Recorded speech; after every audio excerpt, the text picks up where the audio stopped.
नमस्कार मित्रांनो, मी अक्षय पाठक पुन्हा एकदा स्वागत करतो आपल्या YouTube channel Pathak global study centre.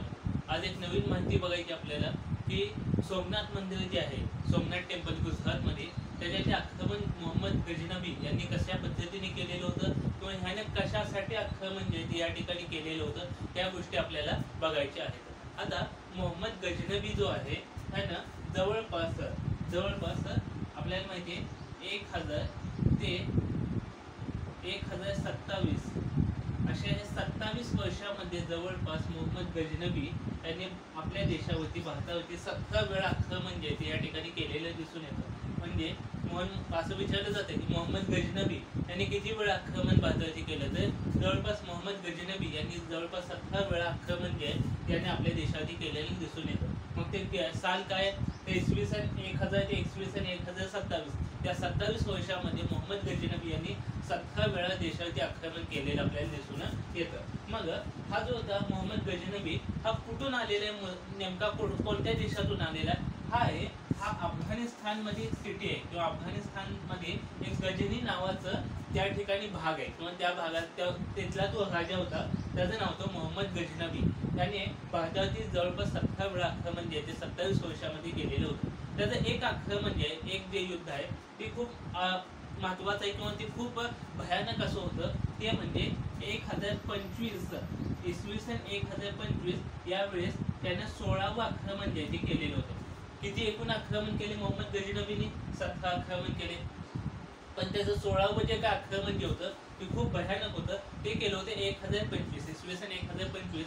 त्यावेळी मोहम्मद गजनबी याने आपल्या देशावरती 16वं आक्रमण जे ते केलेलं होतं. कोणत्या ठिकाणी केलेलं होतं? ते केलं होतं आपला हा जो काही गुजरातचा भाग आहे त्या ठिकाणी सोमनाथ नावाचं जे काही टेम्पल जे आहे, आपल्याला माहिती आहे सोमनाथ हे एक टेम्पल आहे, सोमनाथ मंदिर जे आहे त्याच्यावरती आक्रमण जे ते झालेलं होतं. काय झालं की मोहम्मद गजनबी जो आहे, हा गजनीचा जो काय अफगाणिस्तानचा जो काही भाग आहे त्या ठिकाणाहून तो होता, त्यानं काय केलं, आपल्या साम्राज्याचा विस्तार करण्यासाठी आजूबाजूचा जो काही भाग आहे, हा सध्याला आता पाकिस्तान आहे, पण ज्यावेळेस 1947च्या आधी हा बांगलादेश असेल, पाकिस्तान असेल, हा आपल्या हिंदुस्थानाचाच भाग आपण त्या ठिकाणी होता. त्याने या मोहम्मद गजनीने त्या ठिकाणी आक्रमण जे आहे ते ह्या ठिकाणी चालू केलेले होते आपल्या साम्राज्य विस्तार करण्यासाठी. मग त्याच वेळेला त्याला माहिती होतं की फक्त आक्रमण करून तो काय करायचा की त्या ठिकाणी आक्रमण करायचं आणि त्या ठिकाणी जी काही संपत्ती देते त्या ठिकाणी लुटून घेऊन जायचं. त्यावेळेस त्याला कळालं होतं. असं ऐकून त्याआधी आहे ना, सोमनाथ मंदिरावरती आक्रमण करण्याआधी जवळपास 15 आक्रमण जे ऑलरेडी भारतावरती केलेले होते. मग त्याला समजलं की सोमनाथ जे काही भाग आहे इंडियामध्ये किंवा आपल्या भारतात हिंदुस्थानमध्ये जो काही सोमनाथचा जो भाग आहे, या ठिकाणी खूप मोठ्या प्रमाणात सोनं, चांदी किंवा अन्य जे काही मौल्यवान जे काही धातू असतात ते ह्या ठिकाणी आहेत. त्यामुळे 1000 इसवी सन 1025 या कालावधीमध्ये 16वं आक्रमण जे आहे ते मोहम्मद गजनबी यांनी या सोमनाथ या भागामध्ये केलं. ज्यावेळेस तो भारतामध्ये आला, सोमनाथ या ठिकाणी आला, त्यावेळेस तो गावामध्ये आला. पहिल्यांदा तो मंदिरामध्ये गेलेला नव्हता. पहिल्यांदा तो भाग आहे त्या सोमनाथचा हा जो काही भाग आहे, हा जो काही त्या ठिकाणी त्यांना त्या ठिकाणी आक्रमण केलं, त्या ठिकाणी लूट केली. पण जितकी माहिती त्याला मिळालेली होती की इतकं सोनं आहे ह्या ठिकाणी ठेवलेलं, तेवढं सोनं त्याला सापडलं नाही. मग त्याला कळालं की हे सोमनाथ टेम्पल जे आहे, सोमनाथ मंदिर जे आहे, ह्या ठिकाणी इतकं सोनं जे आहे, म्हणजे आपल्याला जेवढी माहिती मिळाली ते सगळं सोनं, चांदी किंवा मौल्यवान धातू कोठे आहे, ते हे आहे सोमनाथ टेम्पलमध्ये. सोमनाथचं जे काही सोमनाथ मंदिर जे आहे या ठिकाणी आहे. त्यामुळे त्याने या ठिकाणी सोमनाथ मंदिरावरती आक्रमण केलं. सोमनाथ मंदिरामध्ये जेवढं काही सोनं होतं सगळं काही त्याने लुटलं त्या ठिकाणी आणि या ठिकाणी मंदिर देखील उद्ध्वस्त केलं या ठिकाणी. आता ही गोष्ट खूप चुकीची आहे. हा ठीक आहे, मान्य आम्हाला की युद्ध आहे म्हटलं की ह्या ठिकाणी त्या ठिकाणी जवळपास 50,000 लोकांचं बळी गेलेलं आहे ह्या वेळेला. ज्यावेळेस त्याचं 16वं आक्रमण ज्यावेळेस देशामध्ये झालं होतं, जवळपास 50,000 लोक जे ते मृत्युमुखी पडलेले आपल्याला या ठिकाणी दिसून येतात. हा, युद्ध आहे मान्य आम्हाला की युद्धामध्ये सगळ्या गोष्टी, युद्धामध्ये कोणी जिंकतं, कोणाचा पराजय होतो, या ठिकाणी मृत्युमुखी लोक पडतील, हे देखील मान्य आहे. पण कोणत्याही व्यक्तीच्या, कोणत्याही धर्माच्या असलेल्या या ठिकाणी हेच पोचवता कामा नये, कोणीही हसतो. मग पासून ह्याने सोमनाथ मंदिरासाठी आक्रमण केलं. त्या तिथली लूट तर केलीच, तिथलं जे काही पैसा अडका होता, जे काही सोनं चांदी होते त्याची लूट केली. सोबत तिथलं जे काही मंदिर जे होतं, सोमनाथ मंदिर जे होतं, त्याला देखील उद्ध्वस्त केलं.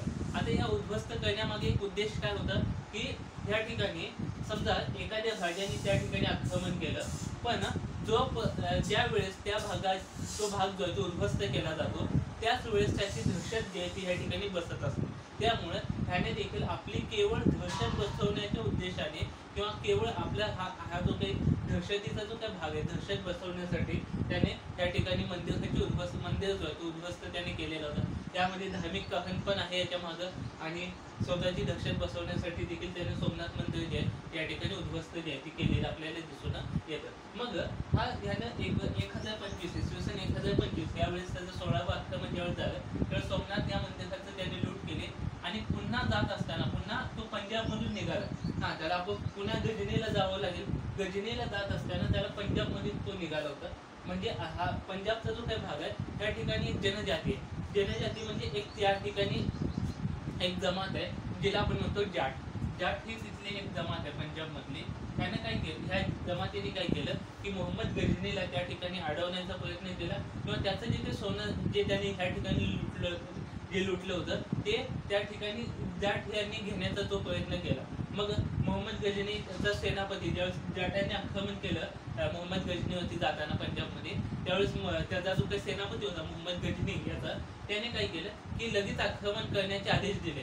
पण मोहम्मद गजनीने ते आक्रमण होऊ दिले नाही. मोहम्मद गजनीने म्हणलं हे शांत बस, आता पहिल्यांदा हे जे काही सोनं लुटलेलं आहे ते पहिल्यांदा गजनीला पाठवणं आवश्यक आहे. इतकं मोठं सोनं आहे, इतकं लुटलेलं आहे ह्या ठिकाणी, त्या ठिकाणी आक्रमण करत बसलो, ह्या ठिकाणी युद्ध करत बसलो, ते जे सोनं चांदी जे आहे ते आपल्या हातून निघून जाईल. त्यासाठी त्याने सांगितले की पहिल्यांदा हे जे काही सोनं चांदी आहे ते गजनीला जाणं खूप आवश्यक आहे. त्यामुळे ह्या ठिकाणी तो गप बसला, आणि ह्या ठिकाणी पुन्हा तो जे काही सोनं चांदी लुटलं होतं सोमनाथ त्या ठिकाणापासून ते पहिल्यांदा गजनीला पाठवलं.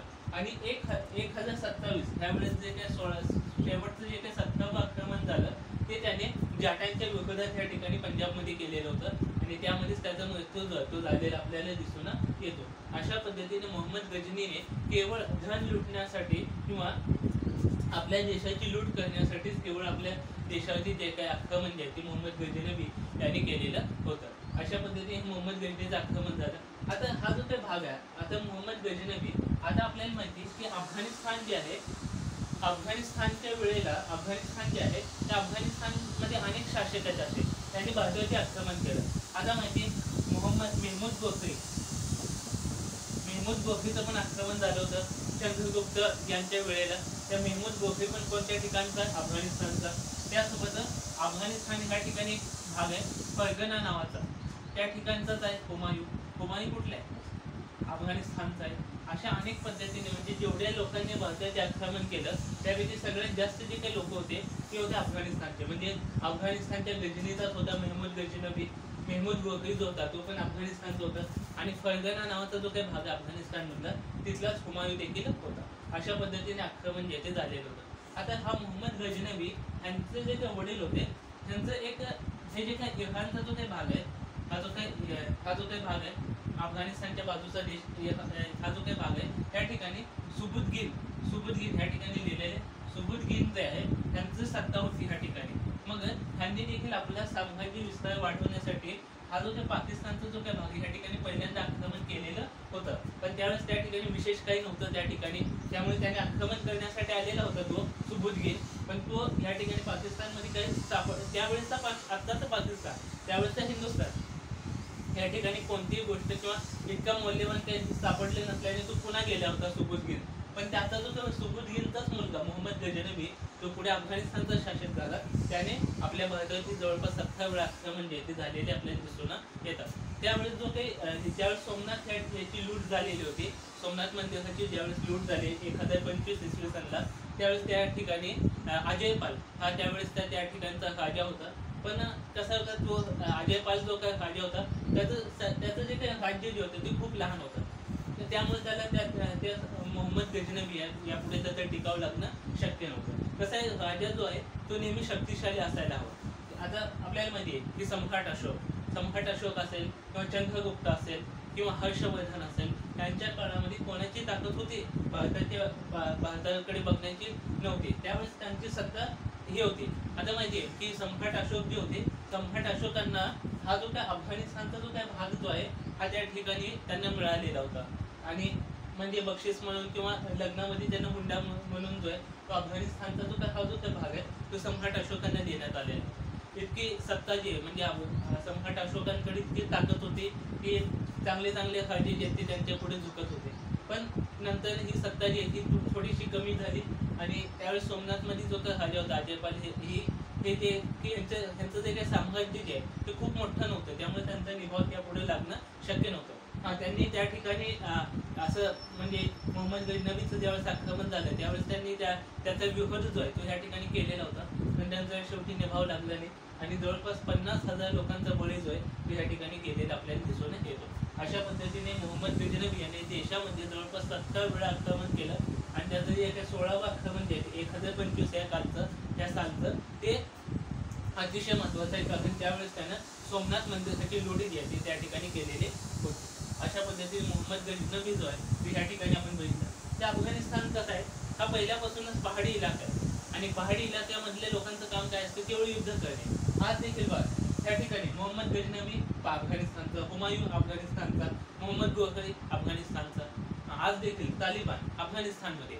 तालिबानचं काय, तालिबानने जवळपास 20 वर्ष रशियासोबत युद्ध केलेलं आहे, त्यानंतर 10 वर्ष USA अमेरिकेसोबत युद्ध केलेलं आहे. त्यांचं काम केवळ अफगाणिस्तानचं कामच तेवढं आहे, केवळ युद्ध करणे. बाकी या ठिकाणी स्कूल असेल, शाळा असेल, कॉलेजेस असतील, मोठमोठे विद्यापीठ असतील किंवा काय हॉस्पिटल असेल किंवा एखादी टेक्नॉलॉजी असेल डेव्हलप करणे, यासारख्या गोष्टींकडे यांचं विशेष असं लक्ष नसतं, केवळ युद्ध करणे एवढंच आपलं त्यांचं काम आहे. समजलं? त्यामुळं हे असेच आहे. अफगाणिस्तान समजलं, आजचा हा पाकिस्तान आहे, हा त्यावेळेस हिंदुस्थानच होता, त्यामुळे व्यवस्थित होता. आजकाल थोडंसं बिघडायला लागलं अफगाणिस्तान, त्यानंतर आपला हिंदुस्थान. अशा पद्धतीने मोहम्मद गजनबीचं 1027 त्या 27 वर्षामध्ये 17 वेळा आक्रमण जे ते झालेलं होतं आणि 16वं आक्रमण जे ते जे काही सोमनाथ टेम्पल जे आहे ते या ठिकाणी केलेलं होतं आणि जवळपास मोठ्या प्रमाणात लूट जी आहे या ठिकाणी लूट करणे किंवा धनदौलत घेऊन जाणे आणि केवळ आपली दहशत बसवणे या उद्देशाने त्यांनी ही हे जे 16वं आक्रमण जे ते केलेलं होतं. असेच नवीन नवीन व्हिडिओ पाहण्यासाठी आजच पाठक ग्लोबल स्टडी सेंटर याला सबस्क्राईब करून ठेवा आणि बाजूला असलेलं बेल आयकॉन दाबा, त्यामुळे नवीन नवीन व्हिडिओची नोटिफिकेशन जी आहे ती तुम्हाला सगळ्यात आधी मिळेल. आणि असेच प्रकारचे व्हिडिओ जे आहेत ते लक्षात ठेवा. असं एक्झामला विचारलं जातं की मोहम्मद गजनबी यांनी किती वेळा आक्रमण केलं, तर 17 वेळा आक्रमण केलं. सोमनाथ टेम्पलची लूट कधी केली तर इसवी सन 1025 या काळात केलेली होती. त्यावेळेस सोमनाथ या ठिकाणी कोणत्या राजा होता आपला, त्यावेळेस माहिती पाहिजे अजयपाल होता. मोहम्मद गजनबी हा कोणत्या देशातून आला होता, अफगाणिस्तानमधून गजनी ह्या ठिकाणाहून तो आलेला होता. अशा पद्धतीच्या गोष्टी ज्या त्या आपल्याला माहिती पाहिजे. अशाच नवीन नवीन व्हिडिओ पाहण्यासाठी आजच आपल्या या YouTube चॅनलला सबस्क्राईब करून ठेवा. चलो, जय हिंद.